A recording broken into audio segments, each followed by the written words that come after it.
ಯಾಕಂದರೆ ಇನ್ನು ಮುಂದಿನ 2 ವರ್ಷ ಅತ್ಯಂತ ಕಷ್ಟದಾಯಕ ವರ್ಷಗಳು. ಸಿದ್ದರಾಮಯ್ಯನವರು ಮತ್ತು ಡಿ ಕೆ ಶಿವಕುಮಾರ್ ಇಬ್ಬರೂ ಸಹ ನನ್ನನ್ನು ಕಾಂಗ್ರೆಸ್ ಪಕ್ಷಕ್ಕೆ ಬರಬೇಕು ಅಂತ ಹೇಳಿ ಅವರು ಅಪೇಕ್ಷೆಯನ್ನು ಪಟ್ಟಿದ್ದರು. BJP ಮಹಿಳಾ ಮಣಿಗಳು ಇಷ್ಟು ಎಲ್ಲ ಟೀಕಾ ಮಾಡ್ತಾರೆ. ಆದರೂ ಒಬ್ಬರು ಇವತ್ತಿನವರೆಗೂ 2,000 ರೂಪಾಯಿ ಬಿಟ್ಟು ಕೊಟ್ಟದ್ದನ್ನು ಇವತ್ತು ನಾವು ನೋಡಿಲ್ಲ. ಇವತ್ತು ನಾವು ಪಟ್ಟ ಕೊಟ್ಟು ಹಿರೇಕೆರೆ ಕ್ಷೇತ್ರದಲ್ಲಿ ಸುಮಾರು 7,000ಕ್ಕಿಂತ ಹೆಚ್ಚು ಜನರಿಗೆ ಪಟ್ಟ ಕೊಟ್ಟಿವಿ. ಬಹುಶಃ ಇತಿಹಾಸ ಇರೋವರೆಗೂ ಸಹ ಸಿದ್ದರಾಮಯ್ಯನವರ ಆಡಳಿತ ಇವತ್ತು ನೆನಪಿನಲ್ಲಿರುವಂಥ ಒಂದು ಕಾಯ್ದೆ. ತಾವು BJPಯಿಂದ ಕಾಂಗ್ರೆಸ್ ಸೇರ್ಪಡೆ ಆಗಬೇಕಾದಾಗ ಸಿದ್ದರಾಮಯ್ಯನವರಾಗಿರ್ಬೋದು, ಡಿ ಕೆ ಶಿವರಾಗಿರು ಅತ್ಯಂತ ಸ್ವಾಗತ ಮಾಡಿದ್ರು ನಿಮಗೆ. ಈಗ ಸಿದ್ದರಾಮಯ್ಯನವರ ಜೊತೆ ಇದ್ದಾಗಲೇ CM ಇದ್ದಾಗಲೇ ನೀವು ಶಾಸಕರಾದ್ರಿ, ಸಾಕಷ್ಟು ಅನುದಾನ ತಂದಿದ್ರಿ, ಮದಗ ಮಾಸರು ಅನುದಾನ. ಈಗ ಅದನ್ನು ಯಾವ ರೀತಿ ಬೆಳಕು ಹಾಕ್ತೀರಾ ಸರ್? ಇಲ್ಲ, ಒಂದು ಸುದೀರ್ಘದಿಂದ ನನಗೆ ಕಾಂಗ್ರೆಸ್ಸಿಗೆ ಸೇರಲಿಕ್ಕೆ ಅವಕಾಶ ಸಿಕ್ತು. ಆ ಸಂದರ್ಭದಲ್ಲಿ ಸಿದ್ದರಾಮಯ್ಯನವರು ಮತ್ತು ಡಿ ಕೆ ಶಿವಕುಮಾರ್ ಇಬ್ಬರೂ ಸಹ ನನ್ನನ್ನು ಕಾಂಗ್ರೆಸ್ ಪಕ್ಷಕ್ಕೆ ಬರಬೇಕು ಅಂತ ಹೇಳಿ ಅವರು ಅಪೇಕ್ಷೆಯನ್ನು ಪಟ್ಟಿದ್ದರು. ಬಹುಶಃ ಅವರ ಆಶಯದಂತೆ ಮತ್ತು ನಮ್ಮ ತಾಲೂಕಿನ ಜನರ ಮನಸ್ಸಲ್ಲೂ ಸಹ ನಾನು ಕಾಂಗ್ರೆಸ್ ಸೇರಬೇಕಂತ ಆಸೆ ಇತ್ತು. ಆ ಪ್ರಕಾರ ಸೇರಿ ಶಾಸಕನಾಗಲಿಕ್ಕೆ ಅವಕಾಶ ಮಾಡಿಕೊಟ್ಟರು.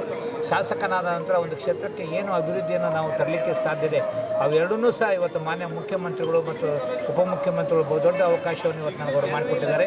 ಇವತ್ತು ನಾವು ಅನೇಕ ಮುಖ್ಯಮಂತ್ರಿಗಳನ್ನು ಇವತ್ತು ನೋಡಿದ್ದೀನಿ.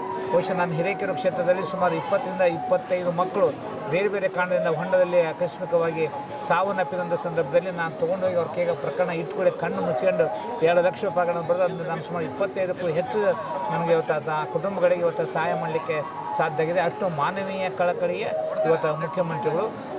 ನನ್ನ ಅನಿಸಿಕೆ ಪ್ರಕಾರ ಯಾರು ಬಡವರ ಮಧ್ಯೆ ಬೆಳೆದು ಬಂದಿರ್ತಾರೆ, ಜನಸಾಮಾನ್ಯರ ಬದುಕನ್ನು ಅರ್ಥ ಮಾಡಿಕೊಂಡಿರ್ತಾರೆ, ಅವರ ನೋವುಗಳನ್ನು ಅರ್ಥ ಮಾಡಿಕೊಂಡಿರ್ತಾರೆ, ಅಂಥವರು ಅಧಿಕಾರಕ್ಕೆ ಬಂದಂಥ ಸಂದರ್ಭದಲ್ಲಿ ಅನೇಕ ಪರಿಹಾರಗಳನ್ನು ಇವತ್ತು ನಾವು ಕಾಣಲಿಕ್ಕೆ ಸಾಧ್ಯ. ಅದನ್ನು ಇವತ್ತು ನಾವು ಸಿದ್ದರಾಮಯ್ಯನವರ ಆಡಳಿತದಲ್ಲಿ ಇವತ್ತು ನಾವು ಕಂಡಿದ್ದೀವಿ. ಗ್ಯಾರಂಟಿ ಯೋಜನೆಗಳು ಇವತ್ತು ಬಡಕರ ಬದುಕನ್ನು ಬದಲಾಯಿಸುವಂಥ ದೊಡ್ಡ ಕೆಲಸವನ್ನು ಇವತ್ತು ಅವ್ರು ಮಾಡಿದ್ದೇವೆ. ಬಹುಶಃ ನಮ್ಗೆ ಯಾರಿಗೂ ಸ್ಥಿತಿವಂತರಿಗೆ ಅದು ಅರ್ಥ ಆಗೋದಿಲ್ಲ. ಇವತ್ತು ನಾವು ನೋಡಿ, ಇವತ್ತು BJP ಮಹಿಳಾ ಮಣಿಗಳು ಇಷ್ಟು ಎಲ್ಲ ಟೀಕಾ ಮಾಡ್ತಾರೆ. ಆದರೂ ಒಬ್ಬರು ಇವತ್ತಿನವರೆಗೂ 2,000 ರೂಪಾಯಿ ಬಿಟ್ಟು ಕೊಟ್ಟದ್ದನ್ನು ಇವತ್ತು ನಾವು ನೋಡಿಲ್ಲ. ಬಸ್ನಲ್ಲಿ ನಾವು ಟಿಕೆಟ್ ತರಿಸ್ತೇವೆ ಅಂತ ಹೇಳಿದ್ದನ್ನು ಇವತ್ತು ನಾವು ನೋಡಿಲ್ಲ. ಟೀಕೆಗಳನ್ನು ರಾಜಕೀಯವಾಗಿ ಟೀಕೆಗಳನ್ನು ಮಾಡ್ತಾರೆ ಹೊರತು ಬಡವರ ಬದುಕಿಗೆ ಆಧಾರ ಆಗಿದ್ದನ್ನು ಇವತ್ತು ಯಾರೂ ಹೇಳೋದಿಲ್ಲ. ಒಬ್ಬ ಹೆಣ್ಮಗಳ ಕೈಗೆ 2,000 ರೂಪಾಯಿ ಅದು ಸಿಕ್ತು ಅಂದರೆ ಅವಳ ಕುಟುಂಬಕ್ಕೆ ಎಷ್ಟು ಆಸರೆ ಆಗುತ್ತೆ ಅನ್ನೋದು ಆ ಕುಟುಂಬನೇ ಬಲ್ತೈತಿ, ಬೇರೆಯವರಿಗೆ ಗೊತ್ತಾಗೋದು. ಯಾಕಂದರೆ ಸ್ಥಿತಿವಂತರಿಗೆ ಅವ್ರ ನೋವು ನಮ್ಗೆ ಗೊತ್ತಾಗಕ್ಕೆ ಸಾಧ್ಯ ಇಲ್ಲ. ಬಹುಶಃ ಅನೇಕ ಜನಪರ ಕಾರ್ಯಕ್ರಮಗಳನ್ನು ಇವತ್ತು ಜಾರಿಗೆ ತಂದರು. 2013ರಿಂದ 2018ರವರೆಗೆ ಅನೇಕ ಭಾಗ್ಯಗಳಿಗೆ ಇವತ್ತು ಸರ್ದಾರಾಗಿದ್ದರು. ತದನಂತರ ಈ ಗ್ಯಾರಂಟಿ ಯೋಜನೆ ಮೂಲಕ ಇವತ್ತು ಮನೆಗೆ ಇವತ್ತು ಬಂದರೆ ಇವತ್ತು ನಾವು ಪಟ್ಟ ಕೊಟ್ಟು ಹಿರೇಕೆರೆ ಕ್ಷೇತ್ರದಲ್ಲಿ ಸುಮಾರು 7,000ಕ್ಕಿಂತ ಹೆಚ್ಚು ಜನರಿಗೆ ಪಟ್ಟ ಕೊಟ್ಟಿವಿ. ಸುಮಾರು ನಾನು ಸಹ ಶಾಸಕನಾಗಿ ಬಂದ 1994ರಿಂದ ಶಾಸಕನಾಗಿದ್ದೀನಿ.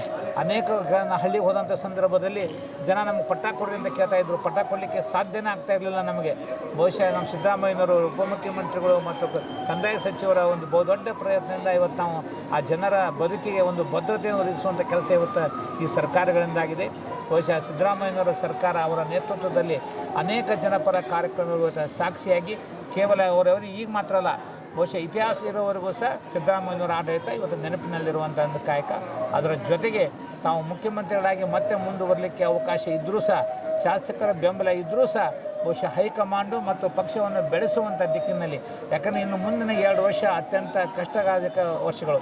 ಯಾಕಂದರೆ ಮುಂದಿನ ಚುನಾವಣೆಗೆ ಪಕ್ಷವನ್ನು ಮತ್ತಷ್ಟು ಸಜ್ಜುಗೊಳಿಸುವಂಥ ಒಂದು ಕೆಲಸವನ್ನು ಇವತ್ತು ಮಾಡಬೇಕಾದಂಥ ಸಂದರ್ಭದಲ್ಲಿ ಸ್ವಲ್ಪ ಆ್ಯಕ್ಟಿವ್ ಆಗಿರುವಂಥವ್ರು, ದಕ್ಷರಾಗಿರುವಂಥವ್ರು, ಚಟುವಟಿಕೆ ಇರುವಂಥವ್ರಿಗೆ ಅವಕಾಶ ಕೊಡಬೇಕಂತೇಳಿ ಅವರೇ ಸಹ ಇವತ್ತು ಮುಂದುವರೆದು ಹೈಕಮಾಂಡನ್ನು ಭೇಟಿಯಾಗಿ ನಾನು ಬಿಡ್ತೀನಿ, ನೀವು ಅದನ್ನು ಬದಲಾವಣೆ ಮಾಡಲಿಕ್ಕೆ ನೀವು ತಯಾರಾಗ್ರಿ ಅಂತ ಇವರೇ ಹೇಳಿದ್ದು. ನೋಡಿದರೆ ಇದೊಂದು ಮಾದರಿಯ ನಡೆ.